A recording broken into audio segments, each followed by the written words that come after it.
Kemudian yang terakhir, kita akan membahas tentang bahan tambahan pangan.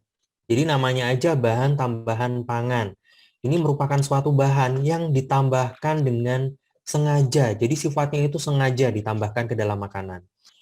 Tujuannya macam-macam.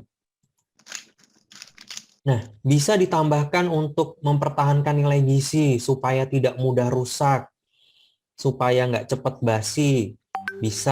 Bisa juga untuk memperbaiki rasa supaya rasanya jadi lebih gurih, lebih manis atau lebih asam, lebih asin, bisa.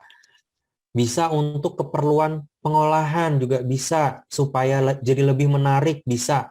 Tetapi tidak boleh digunakan atau ditambahkan untuk menyembunyikan pengolahan yang tidak baik. Contohnya adalah ayam tiren. Ayam tiren itu kan warnanya biasanya udah nggak menarik ya, udah kusem, ditambah pewarna supaya lebih menarik. Nah, itu nggak boleh. Atau ditambah formalin supaya lebih seger. Nah, itu juga tidak boleh. Nah, bahan tambahan pangan itu macamnya banyak banget, macam-macam. Yang pertama ada pengawet. Namanya aja pengawet. Fungsinya adalah untuk mengawetkan.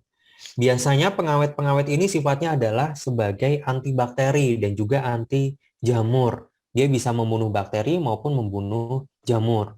Kalau bakteri dan jamurnya dibunuh, sudah nggak ada, akhirnya bahan makanan tersebut bisa lebih awet. Pengawet ini dibagi menjadi dua macam. Ada yang termasuk ke dalam pengawet organik, ada juga yang pengawet anorganik. Pengawet organik contohnya adalah asam benzoat, asam forbat, formalin, salisilat, formiat, dan lain sebagainya. Sedangkan pengawet anorganik contohnya ada sulfur, kemudian nitrit, nitrat, dan juga nipagin. Nitrit ini di beberapa negara sudah dilarang untuk digunakan. Tetapi di Indonesia ini masih boleh digunakan. Tetapi hanya boleh digunakan untuk proses curing, tidak boleh untuk proses pengawetan. Apa itu proses curing? Nah, jadi kalau misal Anda masak daging, itu kan warnanya akan berubah jadi coklat. Padahal daging yang warnanya coklat itu kan nggak menarik. Nah, dengan ditambah nitrit, warnanya itu bisa tetap merah. Karena tetap merah, akhirnya jadi lebih menarik. Nah, itu adalah fungsi dari nitrit. Selain sebagai pengawet, dia juga bisa digunakan untuk proses curing. Nipagin ini juga masih banyak digunakan sampai sekarang. Ini banyak digunakan biasanya di kecap, di saus, di bumbu-bumbu kemasan. Nah, itu biasanya masih banyak yang mengandung nipagin. Kemudian ada juga pengawet-pengawet yang dilarang. Contohnya adalah asam salisilat. Jadi asam salisilat itu beberapa tahun yang lalu masih boleh digunakan untuk pengawet. Tetapi ternyata dari hasil penelitian asam salisilat itu kalau dikonsumsi bisa menyebabkan luka di lambung. Sehingga asam salisilat sekarang sudah tidak boleh lagi digunakan sebagai pengawet. Kemudian ada juga borak dan formalin. Nah, borak dan formalin ini masih sering ya disalahgunakan sampai sekarang. Cirinya apa? Makanan yang mengandung borak atau formalin. Cirinya tidak dihinggapi lalat, Pak, dan warna matanya pun berbeda. Nah, cirinya tidak dihinggapi lalat. Berarti Anda kalau Ya. beli makanan cari yang ada lalatnya. Enggak ya, bukan berarti Banyak gitu ya. bakterinya dong. Ya, jadi meskipun cirinya itu nggak dihinggapi lalat, bukan berarti terus kalau Anda beli ayam atau beli ikan cari yang banyak lalatnya. Bukan. Kalau sudah banyak lalatnya berarti dia sudah busuk. Nah, biasanya cirinya itu juga warnanya itu cerah. Teksturnya juga lebih kenyal. Teksturnya kenyal, warnanya lebih cerah. Nah, itu adalah cirinya. Formalin ini masih banyak digunakan. Kalau dulu itu banyak disalahgunakan di mie, sekarang ini formalin banyak disalahgunakan di ikan teri dan juga di susu. Nah, susu itu kan mudah basi ya. Biasanya kalau sehari nggak habis itu bisa basi, dengan ditambah beberapa tetes formalin aja, dia bisa tahan sampai 2 minggu. Di ikan teri itu juga banyak disalahgunakan. Anda kalau beli ikan teri, pilih yang kepalanya udah putus atau yang kepalanya masih utuh? Putus kepalanya. Nah, biasanya ikan teri yang kepalanya masih utuh itu Anda boleh curiga, itu kemungkinan mengandung formalin. Coba aja Anda cicipin, biasanya teksturnya juga lebih kenyal. Nah, jadi kalau cari ikan teri lebih baik cari yang kepalanya sudah putus, kemungkinan mengandung formalinnya lebih kecil. Ini juga nanti akan Anda lakukan identifikasi pengawet dan juga penetapan kadar pengawet di dalam suatu sampel. Prinsipnya kurang lebih sama, baik untuk identifikasi maupun untuk penetapan kadarnya. Nah, untuk identifikasinya, ini akan menggunakan kromatografi lapis tipis. Anda ambil sampelnya 50 mili, kalau ini lebih sedikit boleh, kurang sedikit juga boleh, karena hanya identifikasi aja. Anda ambil sampelnya, kemudian ditambah dengan buffer pH 10, kemudian dimasukkan dalam corong pisah, lalu ditambah ether, kemudian Anda ekstraksi. Nah, yang Anda ambil adalah lapisan ethernya. Lapisan ethernya Anda saring menggunakan Na sulfat anhidrat untuk menghilangkan sisa airnya. Kalau sudah, Anda uapkan sampai pekat, kemudian Anda totolkan untuk Anda eluasikan. Nah, ini kan kalau diekstraksi akan ada dua lapisan. Yang Anda ambil adalah lapisan ethernya. Berarti yang Anda ambil lapisan yang atas atau lapisan yang bawah?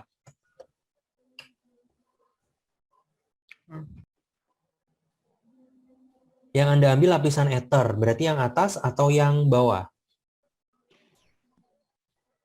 Atas, Pak. Yang atas, karena ether itu kan berat jenisnya lebih ringan, jadi dia posisinya ada di atas. Jadi jangan kebalik, yang bawah dibuang, yang atas yang diambil. Jangan yang di atas dibuang, yang di bawah diambil, nanti hasilnya pasti negatif. Nah, untuk penetapan kadarnya kurang lebih prosedurnya sama. Bedanya, kalau yang tadi itu kan ngambil sampelnya lebih sedikit boleh, kurang sedikit juga boleh. Kalau yang sekarang harus benar-benar teliti.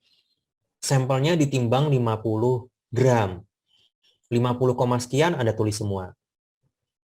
Kalau yang tadi kan ekstraksinya hanya 1 kali.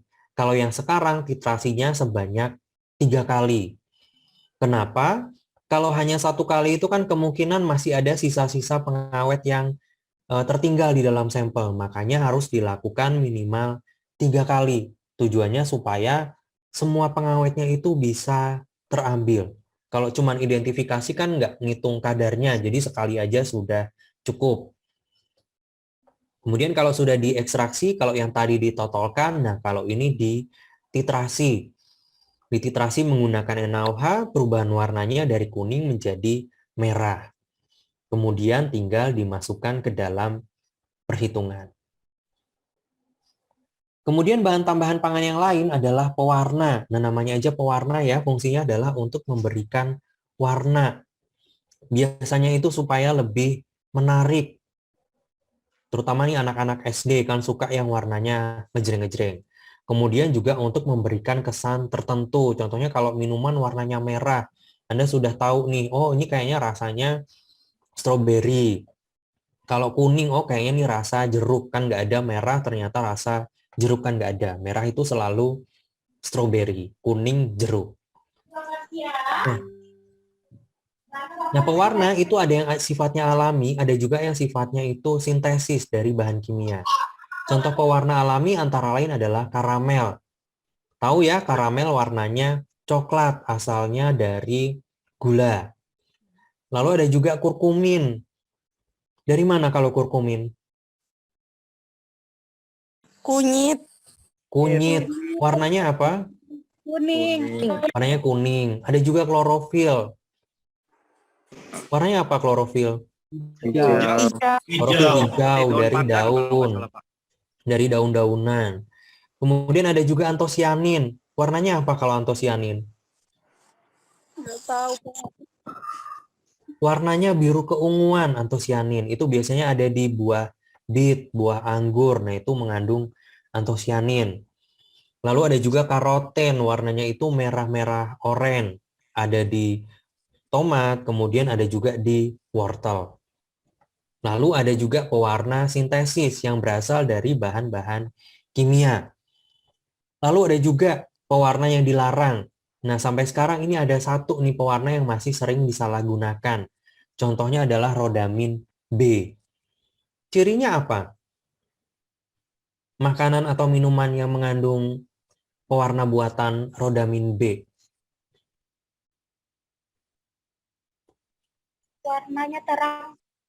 Biasanya itu warnanya terang, warnanya itu menyala, warna merahnya itu berpendar, jadi seolah-olah menyala. Nah, itu adalah salah satu ciri dari rodamin.